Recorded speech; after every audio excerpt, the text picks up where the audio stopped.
ঝর্ণা দেখা শেষ, গোসল করা শেষ। গোসল টোসল করে আমরা এনার্জি নিয়ে আবারও আমাদের সে আগের দুর্গম রাস্তা দিয়ে বেঈমান বিয়ার কাছে ফিরে যাচ্ছে। যে বেঈমান বিয়া বলেছিল হামাম ঝর্ণা দেখতে নিয়ে যাবো তোমায়, হামাম ঝর্ণা যে এত কষ্ট এই জন্য হয়তো বলেছিল, সে প্রতিশোধ নিয়েছে, আমার প্রতিশোধ নিয়েছে, সে তার জমানো প্রতিশোধ সব নিয়ে নিল হামাম ঝর্ণা দেখে নাকি। না এটা খাওয়া যাবে কিন্তু ময়লা আছে তো, ভালো আসতেছে, থাক আসেন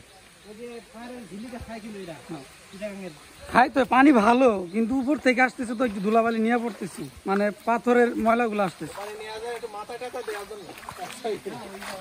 তা আমরা এই যে ঝর্ণা থেকে আবারও ব্যাক করছি সেই রাস্তা দিয়ে।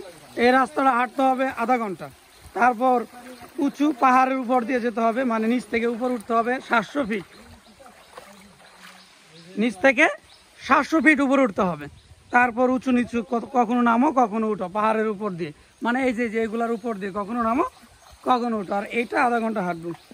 তো এই তো দেখে নিলাম, আফসোস শেষ, আর হয়তো কখনো আসা হবে না।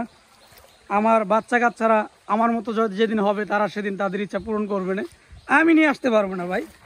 কি গান রাজাক ভাই, আমি আর হয়তো আর কখনো আসা হবে না, এটাই বলা যাচ্ছে আর কি।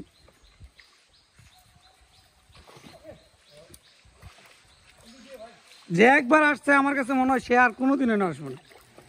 এত কষ্ট করে পানি দেখে লাভ আছে, ওই আফসোসটা আর কি মিটিয়ে দাও যে হামাম ঝর্ণা দেখে আসি, কিউরিয়াসিটি।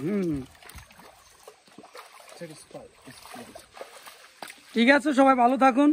যাদের অ্যাডভেঞ্চার করতে ইচ্ছা করে, হাম ঝর্ণা দেখার ইচ্ছা করে, তারা আসবেন, দেখবেন। এই তো সবাই ভালো থাকুন, সে প্রত্যাশা রেখে শেষ করছি। আল্লাহ হাফেজ।